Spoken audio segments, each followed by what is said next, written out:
Bonjour, cette vidéo porte sur le chapitre concernant la structure des entités organiques, c'est-à-dire des molécules qui comportent des atomes de carbone et d'hydrogène. Son objectif est de vous permettre de mieux travailler deux savoir-faire essentiels dans cette leçon, à savoir passer de la formule d'une molécule à son nom et savoir faire le contraire, donc passer du nom à la formule. Nous allons nous appuyer sur deux exercices, le numéro 11 et le numéro 12, et nous essaierons de faire ressortir la démarche générique, c'est-à-dire celle qu'il faut tout le temps appliquer pour pouvoir tirer le meilleur bénéfice de l'apprentissage du cours concernant la nomenclature, c'est-à-dire la façon dont on nomme les molécules en chimie organique. On démarre l'exercice numéro 11, première molécule. On doit, dans un premier temps, identifier le groupe fonctionnel. Il est ici. Il s'agit d'un groupe carboxyle, caractéristique de la famille des acides carboxyliques. C'est donc un acide carboxylique. Dans un deuxième temps, nous devons repérer la chaîne carbonée la plus longue. Et là, il y a déjà un petit piège. Il ne faut pas considérer que cette chaîne-là est la chaîne carbonée principale, puisqu'elle ne comporte que 4 atomes de carbone. La chaîne carbonée principale en contient le plus, c'est-à-dire 5 ici. Il s'agit donc non pas d'un acide butanoïque, mais d'un acide pentanoïque.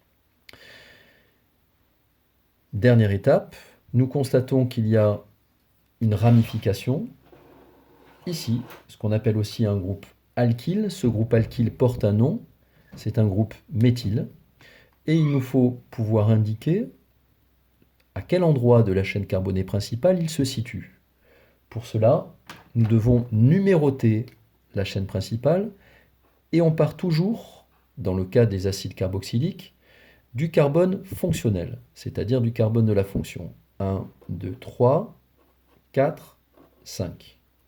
Vous n'êtes pas obligé, évidemment, d'indiquer ces numéros sur votre copie lors d'un devoir. Et donc, on constate que le groupe méthyle se situe sur le 3e carbone. Il s'agit donc du 3-méthyle.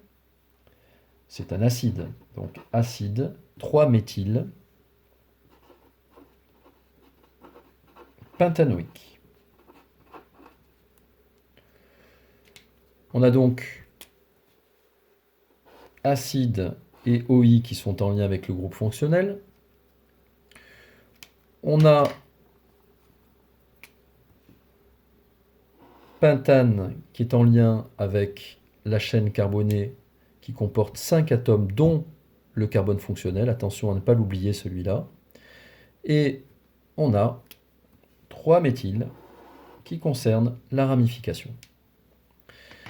Il faudra toujours agir ainsi, démarrer dans un premier temps par l'identification du groupe fonctionnel, dans un deuxième temps l'identification de la chaîne carbonée principale, dans un troisième temps des ramifications. Deuxième molécule, plus simple, il s'agit d'un groupe carbonyle. À côté du groupe carbonyle, on voit qu'il y a un groupe alkyle et non pas un H. Par conséquent, nous avons affaire à une cétone. Cette cétone comporte 4 atomes de carbone. Il s'agit donc d'une butanone. On peut se poser la question de savoir s'il y a une nécessité d'indiquer que le groupe fonctionnel se situe sur le 2e carbone. Pourquoi le 2e? Si on avait à le noter, il faut que le groupe fonctionnel soit sur le carbone de plus petit numéro. C'est pour ça que nous numérotons ici de droite à gauche et non pas de gauche à droite, auquel cas il s'agirait d'une butane 3-on. Mais de toute façon, nous n'aurons pas à spécifier ce numéro parce que si jamais le groupe carbonyle se situe sur ce carbone, alors à ce moment-là, nous aurions dû numéroter en partant de la gauche vers la droite. Il s'agirait encore une fois de la butane 2-on. De même, si ce groupe carbonyle se situe à une des extrémités de la molécule, alors nous n'avons plus affaire à une cétone, mais à un aldéhyde, comme nous allons le voir ensuite dans l'exemple C. Par conséquent, nous pouvons écrire le nom de cette molécule. Il s'agit de la butanone, ce qui est suffisant pour n'avoir qu'une seule formule possible. Exemple C. Eh bien, cette fois-ci, nous avons un groupe carbonyle accroché à un H. Il s'agit donc d'un aldéhyde. Cet aldéhyde comporte 3 carbones. C'est donc le propanal. Molécule D. Nous identifions le groupe fonctionnel qui est un groupe hydroxyle. Nous identifions la chaîne principale qui comporte 5 atomes de carbone. Le groupe hydroxyle est caractéristique de la famille des alcools. Il s'agit donc d'un pentanol. Nous numérotons la chaîne en veillant à ce que le sens de numérotation permette d'avoir le groupe fonctionnel sur le carbone de plus petit numéro. C'est pour ça que je démarre la numérotation de droite pour aller vers la gauche. Ce qui fait que nous avons ici un pentane 2-ol. Cette molécule n'est pas linéaire mais ramifiée. La ramification est un groupe méthyle qui se situe sur le carbone 3. Il s'agit donc du 3-méthyl pentane 2-ol, où je peux indiquer que nous avons la terminaison ol qui fait référence au groupe hydroxyle, pentane 2 qui fait référence à la chaîne carbonée, on pourrait dire à l'endroit où se situe le groupe hydroxyle, et 3-méthyl qui fait référence à la ramification. Nous passons maintenant à l'exercice 12. La butanone, je crois qu'on vient de la voir, ça va être très rapide. Il s'agit d'une cétone qui comporte 4 atomes de carbone. On n'a pas le choix. Et dans un deuxième temps, on fait en sorte que tous les atomes aient le bon nombre de liaisons. Je dois donc ici rajouter 3 hydrogènes, 2 hydrogènes, aucun hydrogène puisque ce carbone est déjà tétravalent, c'est-à-dire lié 4 fois. Et comme tous les carbones aux extrémités, celui-ci, de groupe alkyle, celui-ci comporte 3 hydrogènes.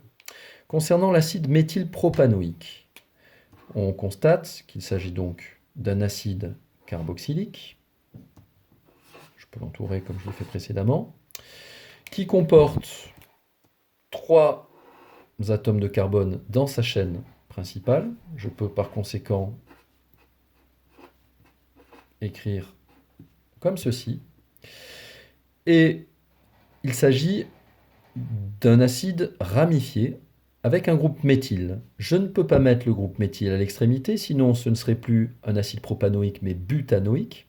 Je ne peux pas mettre ici la ramification sur le carbone fonctionnel puisque ce carbone est déjà lié 4 fois, donc il est tétravalent.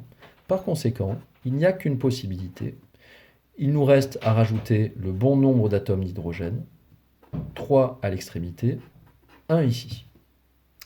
Concernant le 3-éthylpentanal, il s'agit d'un aldéhyde, comme le signifie la terminaison al, qui comporte 5 atomes de carbone dans sa chaîne principale. Nous avons ceci, et il y a un groupe éthyle sur le 3e carbone. Le 3e carbone est ici, toc.